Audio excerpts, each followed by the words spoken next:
that is going to be had today. We're live on Tuna Cheki TV. Once again, we are live on Tuna Cheki TV with over 800,000 followers. Tune in online, Facebook, tune in online at YouTube at Tuna Cheki TV. Today, the conversation is going to be about West Papua. It's been 58 years since there was a conversion of power from the Dutch to the Indonesian government. As of May 1, 1963 to May 1, 2021, it's been 58 years since our people in West Papua have consistently been violated. Over 550,000 lives have been taken within that period of time. Today, we have Sister Tagama and Brother Lewis, who will be having a conversation with us to give us an up-to-date breakdown of where we're at based on where we come from in 1963 to 2021. Before we go into that conversation, the Global Pan African Movement and the United States of America is a government in formation for the Black nation. You see the colors behind me, red, black, and green. You can flip them however you want to flip them. We are not pursuing autonomy. The people of West Papua right now have autonomy. We are pursuing self-determination. Let that be clear. We're pursuing self-determination. I belong to the Garifuna Nation out of the Caribbean, St. Vincent and the Grenadines, and it's an honor to be here today. Sister Dagama, if you could please introduce yourself, followed by Brother Lewis, and if you could tell us which organization you represent and what country you're in. Thank you. Thank you very much. Good morning, good afternoon, good evening. My name is Leonie Tangahma.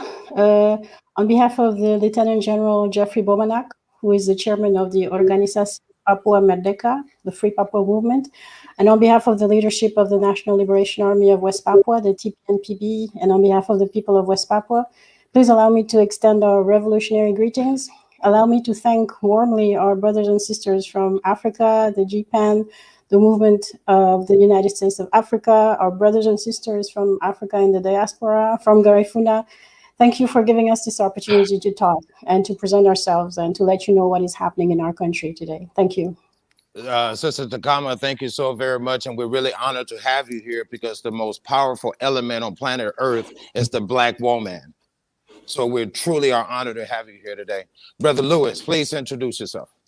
All right. Okay. Thank you, moderator. My name is Lewis Pravalip, and I am one of the members of the OPM Free Papua Movement. And I am based in Melbourne, Australia. And as Sister Leonie has actually done the introduction, with the greetings from the chairman, Mr. Bomanak.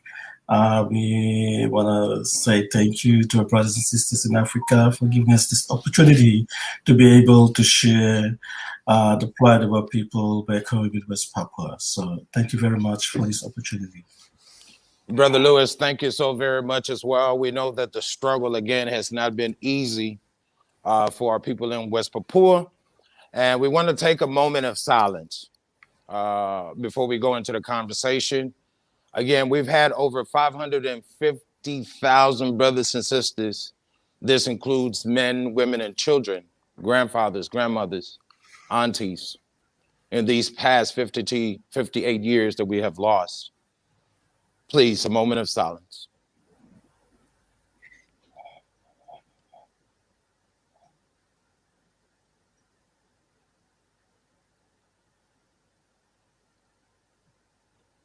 Ashe.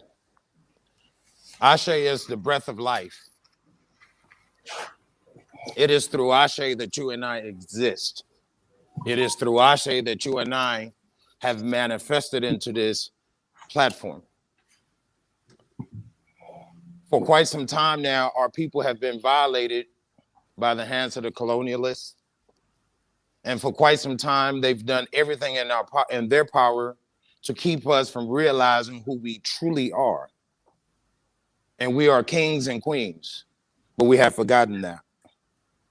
Today, we have kings and queens again that are being violated their rights are being violated in West Papua. Please Google it. It's in the Pacific Islands. Sister Takama, we want to start with you by giving us a brief history of May 1963, what has happened that has brought us to this point. And Brother Lewis, where she stops, you will carry on some. And Sister Takama, I will interject so that we all stay on the same page. And then we will end with closing open remarks from each one of you. And we also want to open up the floor for comments. We have guests who are listening right now. Please start throwing your comments in, throw your questions in, and we will close with your questions. Sister Takama, 58 years. What has happened? What has brought us here? 58 years. Thank you very much. The West Papuan issue is an international issue. It is not an internal issue of the Republic of Indonesia. But we need to indeed look at history, what happened. We need to understand that the West Papuan issue became a matter of crucial strategic importance during the Cold War. And the United States of America, through its Central Intelligence Agency, played a major role in how West Papua was illegally annexed by Indonesia.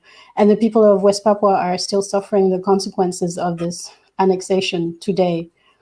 This history is a history that we share with people around the world, because at the same time that the plans were being drawn of how to annex or how to integrate West Papua into Indonesia, Patrice Lumumba in the Congo was being tortured and assassinated for the same reason and by the same people.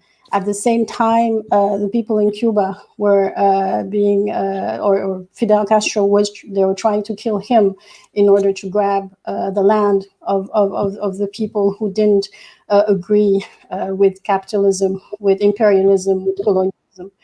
So in 1961, we as a Papuan people, we had started to take the first step to become a people, to become independent. At the time, we were still colonized by the Dutch. And West Papua, which is the western half of the island of New Guinea, was under the Dutch, and the Dutch had no option but to agree to let us free, because they were bound by United Nations texts and resolutions that were telling them to decolonize whichever country or whichever territory they had under their possession. So in 1961, in April, we started with a parliament that was put together so that we could start walking towards that. But already our leaders at the time, our elders, saw that something was happening in the world. They could sense the effect of the Cold War, and they knew that they had to speed up the process. So in October 1961 of that year, they started, they drew a manifesto where they said, and I quote, "We Papuans demand our position equal to that of the free nations, and in the ranks of these nations, we Papuans wish to live in peace and to contribute to the maintenance of world peace." It was basically already a demand for independence. We also made sure that the Dutch knew that we wanted this flag to be our flag, this national anthem to be ours, the name of our people, the name of our country. So in December 1961, on the 1st of December, the Dutch actually accepted those symbols, national symbols, that would become the national symbols of a free West Papua at some stage. But very soon the conspiracy started. The Americans, the Indonesians did not want this to happen because they had discovered a humongous, huge mine deposit of gold in West Papua. Already they knew, no, this cannot be a territory that we can leave to others. They needed to take it over. So under the auspices of the United Nations, after the Indonesians had started to protest and said that they wanted that piece of land, the Dutch had to go into negotiations with the Indonesians, and the United Nations basically conducted those or mediated, and the Americans actually were the ones who put in a mediator called Ellsworth Bunker. And he had basically, and we know that now, he was basically very close to the CIA. he already knew where those negotiations should lead to. And on the 15th of August, 1962, these negotiations led to what we call the New York Agreement between the Dutch and the Indonesians. No Papuans were ever involved in that process.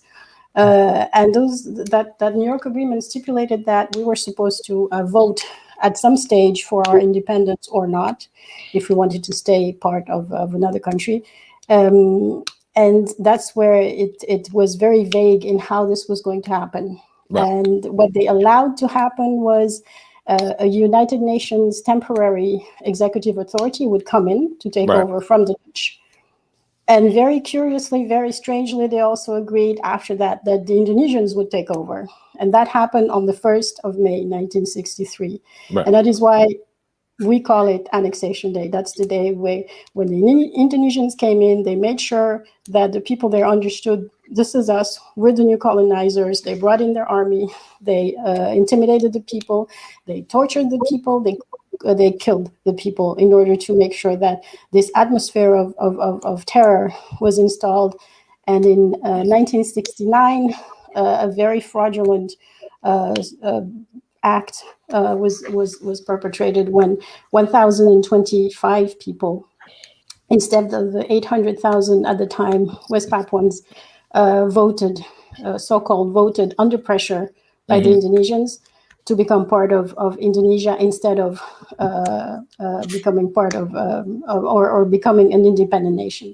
So that's what happened in the background of the Cold War, which is easy. We can explain it, we can understand it nowadays. But when it was happening, we had the insight of our elders who knew that this was going to happen. So they quickly tried as best they could to fight this, but it was very difficult with the might of the superpowers who wanted everything, and with their greed, with the superpowers.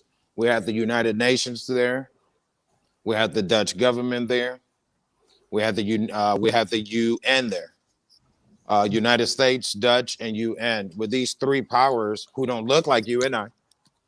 Let's get that clear. I mean, it's very important that, Louis, usually when the conversations were being had to date, even when the conversations are being had in 2021 about what's going to go on with us, we're not at the round table, right? Louis, anything you want to add to the thoughts by Sister Leona? I think if you look again at the the New York Agreement, again, I'm just going to emphasize on that. Basically, we were never consulted, or our leaders during the time knew about what was happening, and they were not given the opportunity to say at least something of what they want. So we were kept in dark. And this New York Agreement was more or less between the Dutch and the Indonesia and America. So we felt betrayed again.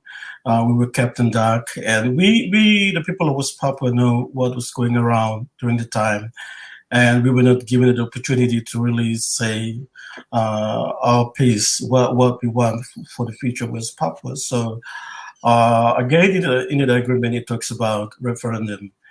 And also, and then leading up to the referendum in 1969. And one thing that we need to mention as well was before the referendum, I think in 1967, Freeport, the mining company, and the Indonesian government has already signed the agreement for the mining to start in West Papua. So more or less, is U.S. is just behind the whole, just basically backing up Indonesia to take over West Papua. So, the 1969 referendum is more, they were just using UN as a rubber stamp to, to kickstart off this,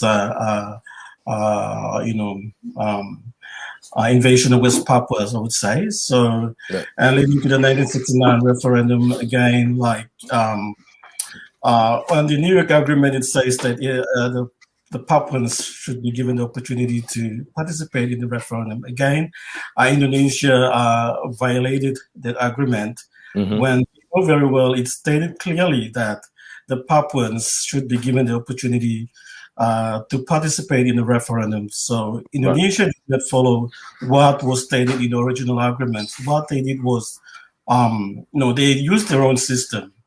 And the thing that really surprises me was that when you will know that there is a process of doing a referendum where you need to get every adult, invited and participate in the referendum. What they did was they allow Indonesia to take over this whole process of referendum in West Papua. So they basically let them do whatever they want. So this is where it is wrong. It is like they are betraying the people of West Papua and basically going against their own laws, where it says that you need to have every adult over the age of 18 to participate in a referendum. So I think UN needs to come back. They need to come back and really see the mistake that happened in the past, and they need to correct this mistake. Yeah. Right. So I think they owe people of West Papua an apology, I would say. Yeah. Right. I think more than an apology, Brother Lewis, Sister Leona, could you speak to that a little bit? Because what we're doing now, I'm in the United States of America. I'm broadcasting live out of the MC Art Gallery in Marin City, California. This is a very famous place. A young brother by the name of Tupac Shakur. He lived here. He grew up right here in this territory. So there's a history here that Sister Oshala and I are about to reinvigorate by starting a local national NAACP and a local chapter of the Marcus Garvey movement. Why are we going to do that? Because we know that there are things that we could do from the United States of America, which is why we're doing this live. For those who are in America, this message is to you. There are things that we could do in the United States of America. Stop packing your bags up and moving back to Africa or moving back to wherever it is that you're doing, because the power that we can gain from Mother Africa or elsewhere, we can do it right here. This is our home. We should not run off and pack up. They don't do that, right? So my question to you, Sister Tagama, Brother Lewis, thanks for speaking about the United Nations. What can you say to outside powers? What can you say to outside nations that are not West Papua, that are here in the West, including organizations like the UN? What we would need to say is that the West Papuans, soon after all of this fraud happened in 1969, the West Papuans decided to organize themselves. They were shocked by what happened to them. And like any other people in history, they organized themselves and they walked all the way to a place where, which was given by some of the customary elders in the Kerom. And it was called Marcas Victoria headquarters, the Victoria headquarters, where they organized the fight against the colonization, the colonizer, where they organized themselves in order to let know to the world that they rejected the 1969 Act of No Choice, as we call it. And this is basically what we're trying to tell people around the world. The Free Papua movement started in the 60s, continued in the 70s, and on the 1st of July 1971, a proclamation, a historic proclamation was done where we rejected the 1969 fraud, and where we demanded that our right to independence be respected. That is basically what the OPM stands for, the right to self-determination, no autonomy. Autonomy is out of the question. But the right to self-determination, total separation from the Indonesian Republic. And we do that through the 1st of July 1971 Constitution and the OPM Charter, where the OPM struggles for the unconditional recognition and the respect, again, of the right to self-determination and the statehood of the people of West Papua, as guaranteed by the United Nations Charter and all the relevant United Nations resolutions. So the OPM basically asks to people around the world to recognize that the people of West Papua have the right to independence, to support that right by giving information on what happened on the one hand, and on the other by making sure that the governments of these countries also understand and realize that they have a role to play in making sure that the time is turned back so that the West Papuans can become free again. So the OPM has 3 wings. It has a political wing, a military wing, and a diplomatic wing. A military wing which has been active since the 60s up until today. The military wing since 2018, we need to understand that there has been a progressive a progression in the fight, the conflicts with the Indonesian military. West Papua is one of the most, no, it is the most militarized part of Indonesia. There are the military is abundant. The Indonesian military, which is composed of the military, but also the police forces. It is the people are highly intimidated by that presence. It is a way of life for them. They know that they are being watched constantly. So it's a police state. So it's a police state. It's a police state. It's a police state where you see that it is very well organized by the Indonesian security forces, where there are spies everywhere, where people who pretend to be workers for development, or people who pretend to be teachers or pretend are basically there as spies of the security forces. Which is also why when those people are targeted, the Indonesian military usually hides behind the fact that they say that these are civilians. These are people who actually spy for them and who make sure that who put together scenarios where our own fighters are ambushed. So I think Brother Lewis is going to tell you about the most recent, the current situation where the situation today is now escalating since since last week. Brother Lewis. Yeah. Okay. Thank you.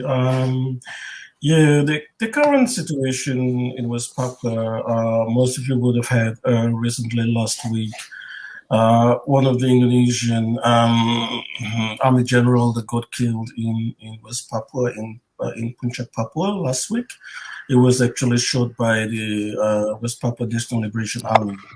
So as a result, the Indonesian government has escalated their approach, meaning that they've actually upgraded the West Papuan National Liberation Army and OPM as the organization. It's not Free Papua movement.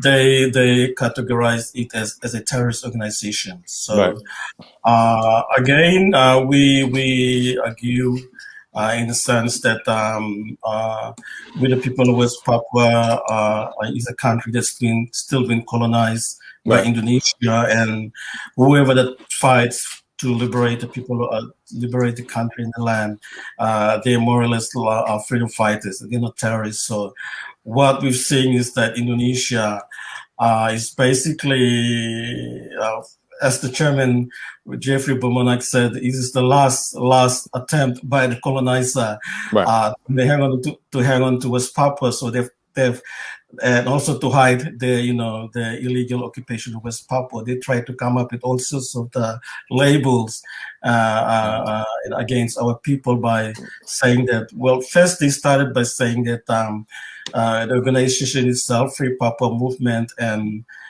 our military arm, which is the West Papua National Liberation Army, as a criminal organization. But recently, after the shooting of the Indonesian Army General in West Papua, they've upgraded it to the status where they call it a terrorist organization. So we the people of West Papua actually disagree with that. We don't think that is right. And of course, we were going to fight real hard to ensure that we will let the international community and the world know that we are fighting to liberate our land, our country from the Indonesian colonial rule. So the recent label by Indonesian government on our organization and our military, TPNPB, as a terrorist organization, is not true. And we will defend it. Brother Lewis and Sister Leona, I think that there might be a book out there for whoever wants to become a colonizer. You know, like if you want to become a chef, there are books. If you want to become an author, there are books. If you want to become whatever you want to become, there are books. It seems that there's a book out there that ancient colonizers developed and modern day colonizers adopted, because this strategy of and I'm gonna use a good example of the United States of America, of calling the freedom fighters, because these people are freedom fighters, but they're calling them terrorists. Right here in the United States of America, when the Pilgrims came, they called the Native American savages. Savages. When the real savage was them. They were the savage, but it's a way to deflect, you see. And the reason we're live right now on Tuna Cheki TV is because we're countering the information that they're putting out there into the universe, which is making these freedom fighters look, because I'm here to tell you, in America, we in America are going to believe that they are terrorists. I'm telling you that. And the minute that we as Americans believe that they are terrorists, the rest of the world accepts the fact that our West Papuan freedom fighters, let's get it straight, in your face, they are not terrorists. They are freedom fighters. Our brothers and sisters are freedom fighters. 550,000 of our brothers and sisters in these past 58 years have been killed. They're fighting for freedom. And just like Sister Leona said, we need more than autonomy. Because, Brother Lou, one of the issues right now in Papua is this autonomy law. Because autonomy allows you to do what you will with yourself, but it will not allow you to do one thing called self-determination. And Leona, it's about self-determination. Lewis, it's about self-determination. Trevor, it's about self-determination. Tunakti TV, it's about self-determination. The United States of America, of Africa, I'm sorry, it's about self-determination in the global Pan African movement. We are about self-determination. I'm glad that you guys brought up governments, because I want to speak a little bit about the Indonesian government. All right, let's leave West Papua alone a little bit. And Sister Leona and Brother Lewis, let's talk about the Indonesian government, which is really a Sharia law government. Okay, this is a quote unquote Muslim government. So for those who claim to be Muslim, we want you to know that Indonesians are modern day colonizers. Now, Sister Leona, about how far is Indonesia from West Papua for them to be able to have this impact? And just like you say, that the largest and most heavily militarized space is Papua. It's actually Indonesia is quite far. When you take a plane, how many hours do you get? Does it actually take? It's about 3,000 miles exactly. Thank you. Miles. Okay. I count in kilometers, so that's exactly it. Thank you very much. It's too far to actually be part of Indonesia. Once you come to West Papua, you realize that it's not the same people. You see a black people and not an Asian people. When you come to West Papua, you see that it's a different way of looking at the world as well. West Papua also has Muslims, but the issue of religion is now being used as a way of making sure that people start conflicts. In Indonesia, we were appalled by the fact that Indonesia started calling us a terrorist organization. Right. But what we don't see from Indonesia is that they don't actually call some of those Muslim fundamentalists in Indonesia as terrorists.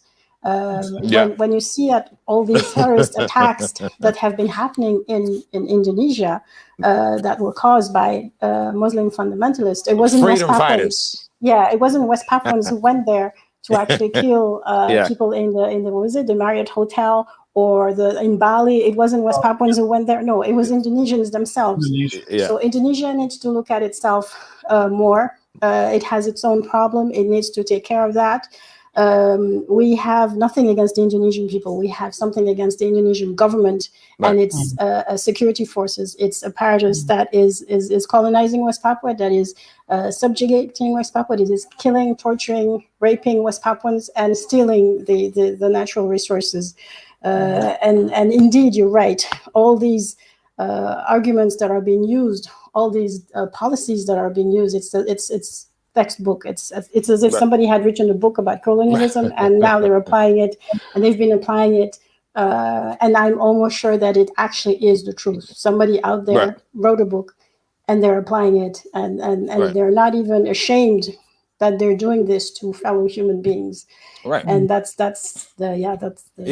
colonialism. That's colonialism 101. And Brother Jalu Joseph said, when are we, the Black people, going to stop blaming people and start blaming ourselves? Brother Yalu, assalamu alaikum. Let us let you know that this platform is not about blame. This is a solution platform. Yeah. You know, Lewis is here for solution. Leona is here for solution. The United States of America, Africa is here for solutions. We're not here to complain, and point fingers. We know who the oppressors are. Their face continues to be the same. But to your point, Joseph, let me allude to one thing. You're absolutely right that we are to blame, because right now we need to shout out and say that in order for the Indonesian government to be successful, it requires West Papuans to help them. I repeat, in order for the Indonesian government to be successful in 1961, and in order for the Indonesian government to still be successful in 2021, it requires that there are West Papuans, people who look just like you and I, who are a part of that. So yes, we could blame them, right? But we are here for solutions. We're not like those, right? As the scriptures said, by their fruit shall ye know them, by their fruit.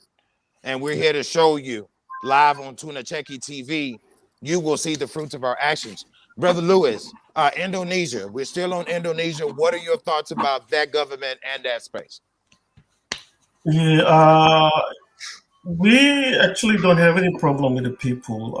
Indonesians, the Indonesians themselves, they're good people. It's just a system of government that is making the life of everyone, the West Papuans, and also not the West Papuans only. There are other parts of Indonesians as well who are, who are fighting for the freedom as well, like in Aceh or in Kalimantan. There's groups, coming out now fighting for, to be free from Indonesia. So it's basically the system of the government, how they run the government. I would say the Javanese empire that, is the one that is controlling the entire archipelago. So if you bring down the Javanese system, then there's about 7 countries that are trapped inside that archipelago will be free, and one of them is West Papua. So we are all kind of like trapped under the Javanese system. So the Java, the little island, is the one that is controlling the government system itself. So anyone that's holding the top leadership in the government would be a Javanese. So we failed again, and also the other thing is there are system of the system of education. The textbooks, like Sister Leonie mentioned earlier on, their textbooks are written in such a way to brainwash their children, in the education system. Right. And one of them was about West Papua. How they portrayed West Papua was they see Dutch as an enemy, and Indonesians were the savior that helped to save the West Papuans. So basically, it's the other way around. So sometimes we try to question them. You shouldn't be. How do you believe whatever is written there? So, but there are a lot of Indonesians now. I think the new generations coming up now, they're basically aware of what happened in the past, and the Indonesians that they are supporting the cause now. For example, in Jakarta, we have groups like Front Indonesian People from West Papua. These are Indonesian, students, I would say, at the university. And normal Indonesians now, they realize that what their own government did in the past was wrong, how they invade West Papua, because we realize it's two different people altogether. So, and they begin to, stand up now and, fighting for a cause, and that's something that we should acknowledge them. And well, I agree.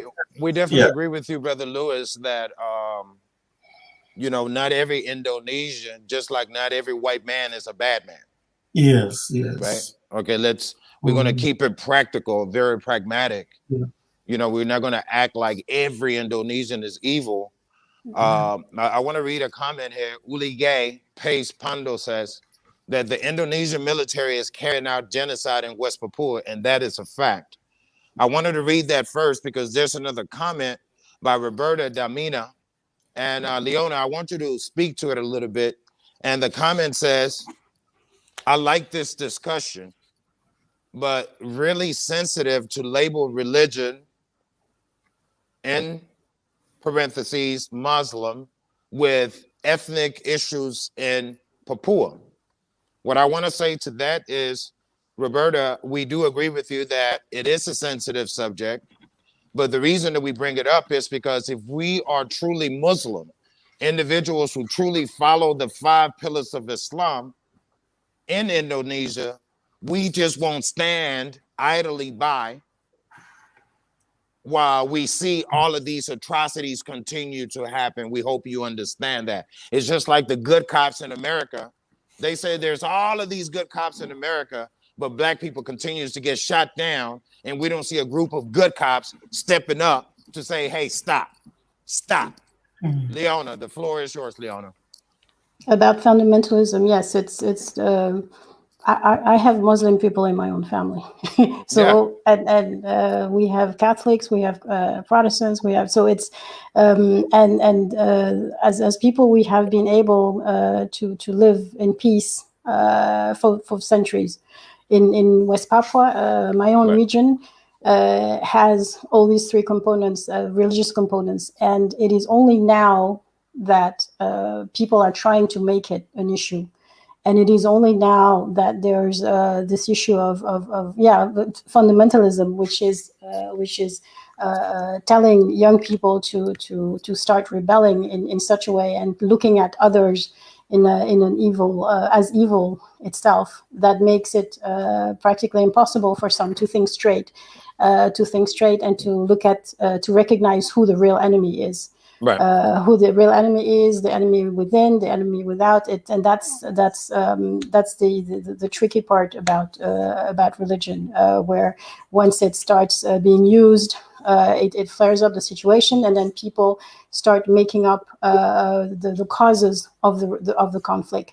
So they will start saying that it's religion. No, it's not religion. It is the West Papuan people want to be free. They want their right to self-determination to be respected. Full stop. That's the only.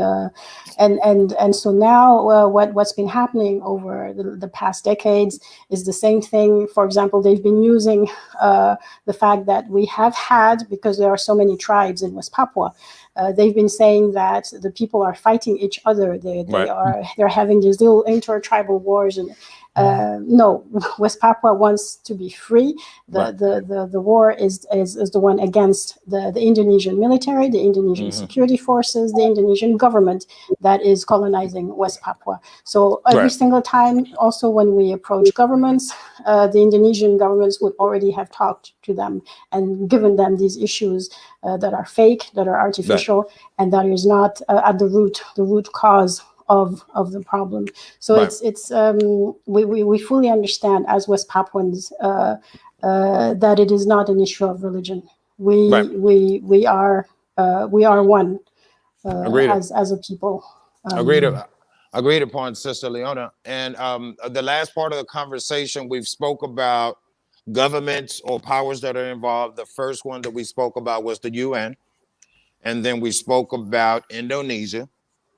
I want to speak briefly about the Dutch, where their current position is, because I know that when this transfer of power happened, I know that it didn't sever the relationship 100%. And I also want to touch up on the United States of America, right? Because I believe that the broker in this whole case is the elephant in the room, who is pretending to not know anything, who has said nothing, and that's the United States of America. Brother Lewis, you have the floor on that. So the Dutch government, how close are they still to the Indonesian government? And what could you say to us in the United States of America? Well, after West Papua officially became, not really officially, became part of Indonesia, more or less, as a West Papuan, it's my own personal observation, I feel that the Dutch just basically betrayed our people when they actually promised us independence. And we, the people of West Papua, feel that Dutch is no longer a friend, I would say. But as years go by, and we've got a team in Europe, like in Holland, like Leonie and them are there, and they would have a clear picture of how far the campaign is going in especially in Holland, in regards to the Dutch government. And I personally feel the Dutch government actually have an obligation towards the people of West Papua, because as you know, during the colonial period, they had this obligation where the task Lewis, who are this is just an interjection. Who are the Dutch? Could you there's another word for the Dutch people, and modern day people don't necessarily know who the Dutch are. Who are the Dutch in modern day terms? Maybe the Netherlands, I would say. Okay. I'm not really sure. I'm not yet. So I would say the Netherlands government. If you look at the history again, like they were tasked, given the task by UN to prepare its territory, West Papua, for independence, and more or less they just abandoned the whole process and left. And we, the people of West Papua, we felt that like Dutch still has an obligation and to come back and complete, the decolonization process. So maybe I will probably just give it to Leonie. Maybe you can give us a little bit about the United States. Your thoughts on the United States, and then we'll come to Sister Leona, because she's going to hit both points, the Dutch and the U.S. Yes, with the United States, they're more like a broker. They're middlemen. They try to get Dutch and Indonesians together. I've been doing a lot of I've been actively on Twitter, and I've been tagging the U.S. president and even reminding them about the role that they play during this period. And they have this they have interest now in the Asia Pacific region now, and I feel that they really need to come back and look again at this issue of West Papua, because basically they played a key role in getting West Papua annexed by Indonesia. So we right now we have a new government now. We have a new president, Joe Biden, and a new administration. Right. And hopefully, we just pray that the good Lord will speak to them, because, as I've said again, the interest now is the shift now is it's coming to a specific now. You have this China and in the Americans, Right. they're fighting for this part of the region. So hopefully, America will intervene in the case Right. of West Papua, because West Papua is the only region in the Pacific that is still being colonized. Yeah. I think they know what's happening, what's going on in West Papua, but they've been very silent about the issue. So. Yeah, Brother Lewis, they definitely know. We know in the United States. Definitely the government knows, but the people don't know enough. And again, this is why we're live on Tuna Cheki TV to inform the community. They don't know that this is going on, and the government won't do anything without people power pressure. I repeat, the people won't do anything outside of the United States of America. Even inside of the United States of America, we still have dirty water in Flint, Detroit.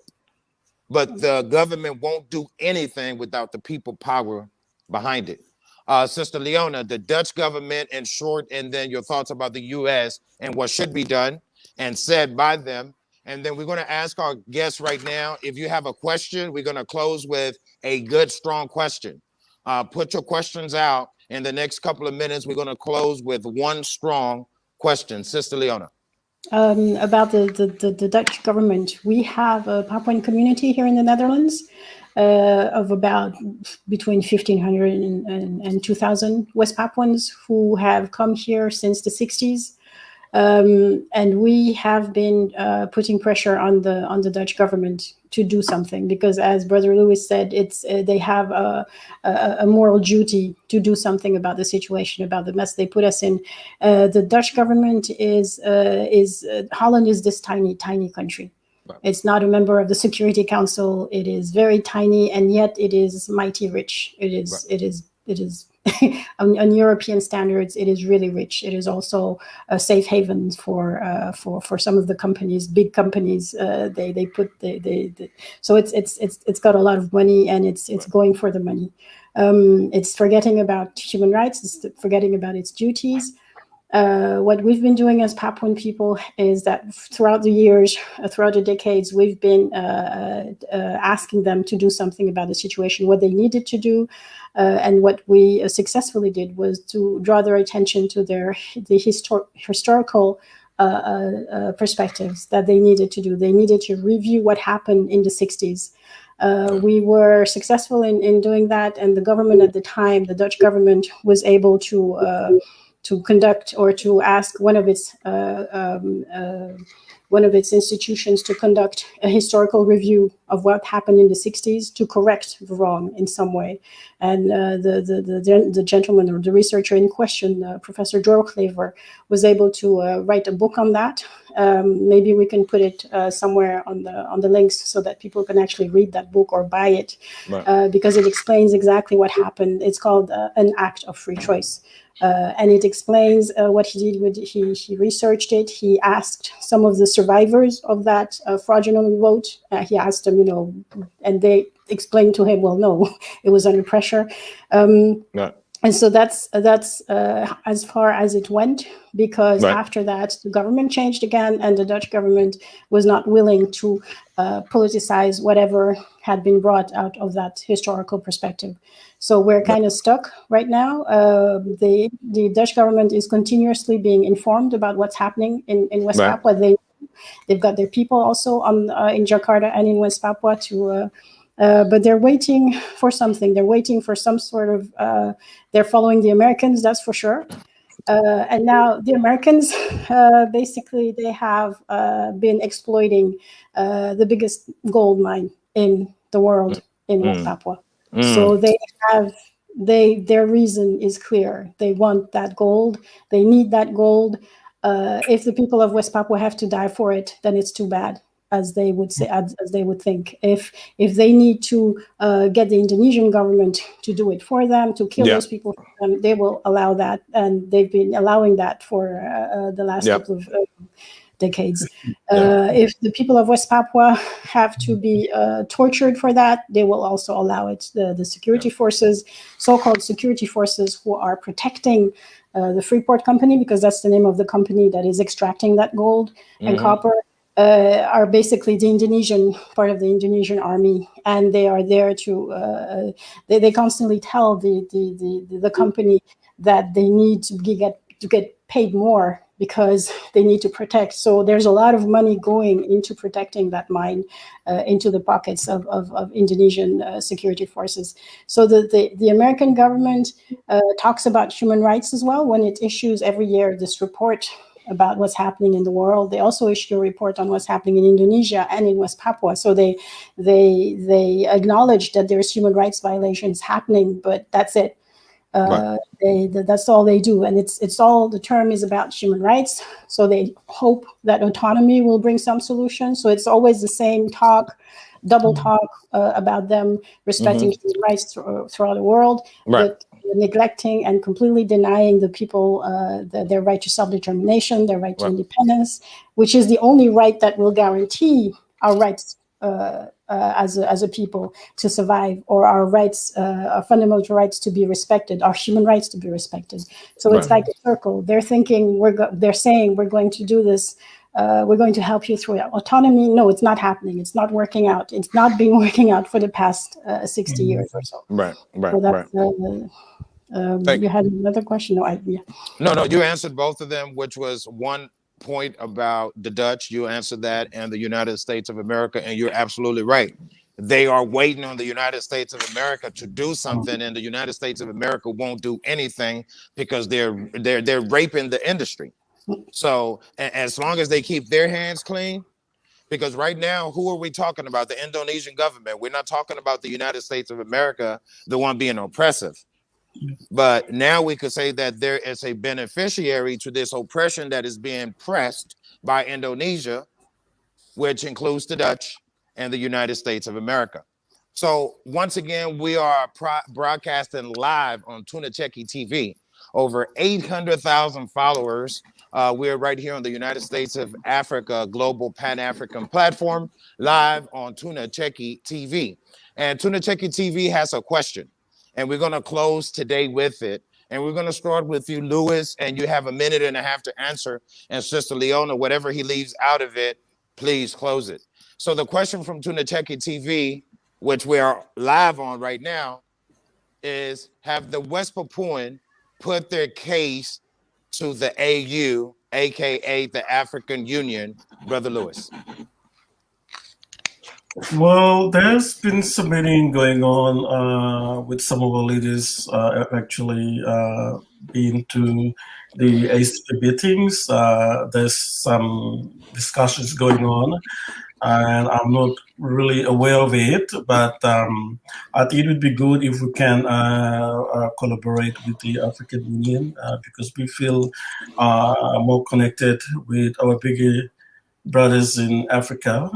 As being African descendants, we feel that the African Union has a duty and moral obligation also to help us in fighting this, ending this illegal colonization, occupation of our land. So we're hoping that one day we would maybe through our organization, West Papua Movement, to meet up with the leaders from the African Union.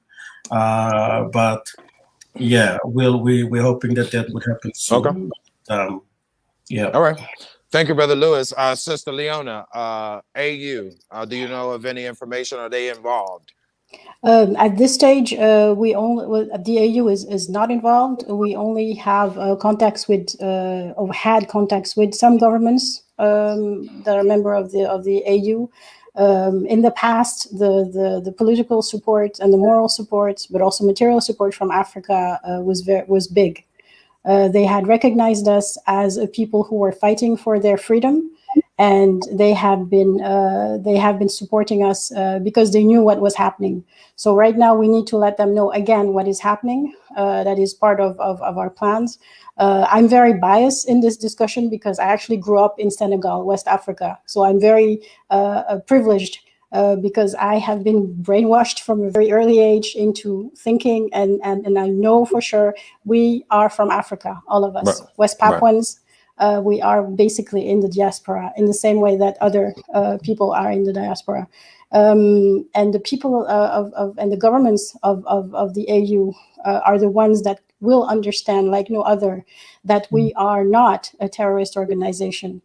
Because in the convention that they adopted in 2003 about terrorism, they said that the struggle waged by peoples in accordance with the principles of international law for their liberation or self-determination, including armed struggle against colonialism, occupation, aggression, and domination by foreign forces, shall not be considered as terrorist acts.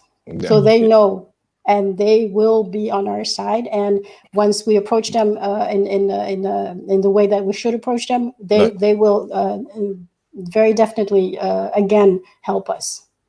Thank you, Sister Leona. My concern with the AU is actually what they did to Sister Arikana, Dr. Arikana. I'm a strong proponent, being a Pan Africanist, I'm a strong proponent of any movement that is positioning itself to empower our nation. And the African Union is supposed to be synonymous to the European Union.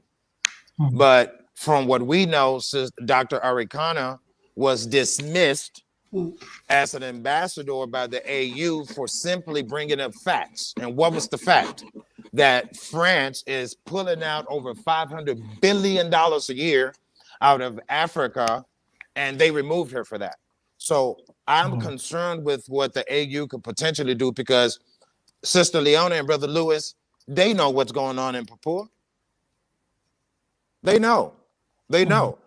We shouldn't have to be calling on the AU to participate in this.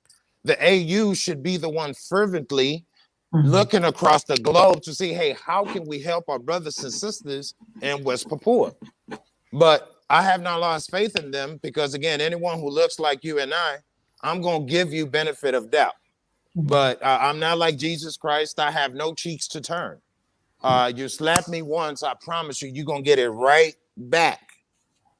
That's called respect, right? That's called respect. So we expect for the AU, the African Union, to show its people that they're actually representing them, right? They're actually representing them. Once again, we're tuned in live right here on Tuna Cheki TV. Special guest Louis Pride. We want to thank you for your time, brother. Thank you so much for tuning in today, brother. You're Black and you're beautiful. Sister Leona, we want to thank you for your time. You're definitely Black and beautiful, Queen, right? Without a doubt. Thank you for everything that you're doing. We want to salute President Daniel Mwambuno of the United States of Africa.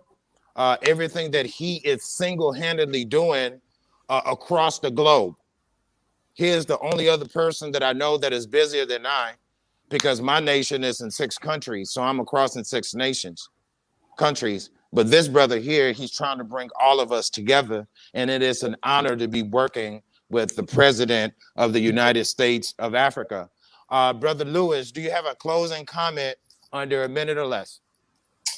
All right. Thank you. I would just like to appeal to all our international friends to keep an eye on what's happening in West Papua. We have fears of major military crackdown in West Papua after the killing of the senior officer in the Indonesian army. This week, we've got the Indonesian military helicopters flying over the villages where the general was killed. They were actually attacking, bombing the villages, and about 4 villages in the Puncak Papua have actually fled to the neighboring villages. So we are really concerned with the safety and well-being, and we are appealing to the international community to keep an eye to put the pressure on UN to immediately dispatch the team to West Papua, because it's an urgent situation. Right now, our people have actually left the villages, they've gone hiding, and we feel for the safety. Right.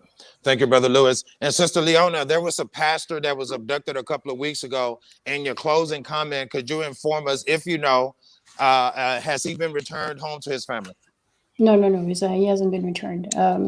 We're still they're still advocating for his release, and it's also the Indonesian intelligence that usually has these scenarios where they pretend that people are part of the armed rebellion, and they arrest them, or they torture them, or they kill them.